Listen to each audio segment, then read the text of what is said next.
আর এবার প্রসঙ্গ হুমায়ুন কবির, তার কারণ তিনি আরও একবার চ্যালেঞ্জ করলেন শুভেন্দু অধিকারীকে।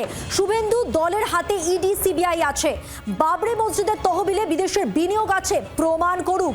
চ্যালেঞ্জ জনতা উন্নয়ন পার্টির চেয়ারম্যান হুমায়ুন কবিরের। বাবরির তহবিলে বাংলাদেশি বিনিয়োগ গতকালই বলেন শুভেন্দু অধিকারী, আর তার পাল্টা চ্যালেঞ্জে হুমায়ুন কবির আরও একবার দাবি করলেন যে শুভেন্দুর দলের হাতে ইডি সিবিআই আছে। কথা বলবো, রয়েছেন টেলিফোন লাইনে প্রতিনিধি অয়ন ঘোষাল।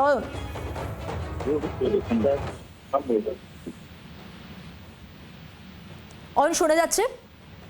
হ্যাঁ, যদি প্রশ্নটা আরেকবার বলেন। শুভেন্দু অধিকারী চ্যালেঞ্জ করলেন হুমায়ুন কবির, কি বললেন? অবশ্যই হুমায়ুন কবিরের যেটা বক্তব্য, তিনি তারিখ ধরে ধরে ফ্লাইটের টিকিট দেখিয়ে বলতে পারেন যে হ্যাঁ তিনি বাংলাদেশ গিয়েছিলেন, কিন্তু শুভেন্দু অধিকারীকে প্রমাণ করতে হবে যে বাংলাদেশে গিয়ে তিনি জামাতের টাকা নিয়ে এসে বাবরি মসজিদে ইনভেস্ট করেছেন, এবং সেটাও করেছেন প্রায় বাবরি মসজিদের মোট যে ফান্ডিং, অর্থাৎ এখনো পর্যন্ত যে 13 কোটি টাকার কাছাকাছি উঠেছে, তার মধ্যে যদি একটি বাংলাদেশি কারেন্সি বা নোট শুভেন্দু অধিকারী দেখাতে পারেন, প্রমাণ করতে পারেন, তাহলে কিন্তু তিনি রাজনীতি ছেড়ে দেবেন, এত বড় চ্যালেঞ্জ করেছেন। এবং তিনি পাল্টা বলেছেন যে শুভেন্দু অধিকারী এই মুহূর্তে যে দল করে, অর্থাৎ বিজেপি, তাদের হাতে ইডি সিবিআই সমস্ত কেন্দ্রীয় তদন্তকারী এজেন্সি রয়েছে। শুভেন্দু অধিকারী তিনি চ্যালেঞ্জ করে দিয়েছেন, দরকার হলে এজেন্সি দিয়ে তদন্ত করিয়ে দেখুন যে এখানে আদৌ বাংলাদেশ বা জামাতের টাকা ঢুকেছে কিনা। এবং তার পাশাপাশি তিনি এটাও চ্যালেঞ্জ করেছেন যে শুভেন্দু অধিকারীর যে দাবি, সেই দাবি কিন্তু শুভেন্দু অধিকারীকেই সেটা প্রমাণ করতে হবে।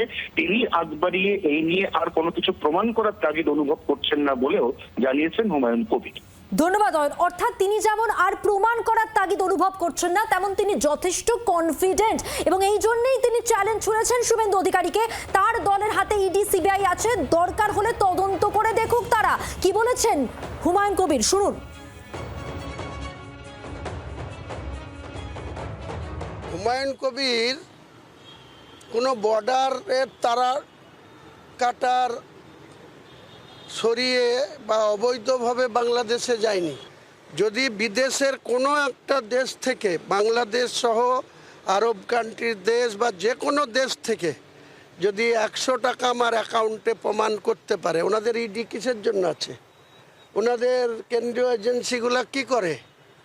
তাদেরকে লাগাক না আমার পিছনে। টিএমসি তো আজকে অনেক কিছু খেলা খেলছে আমার পিছনে, তো ওরাও খেলুক না।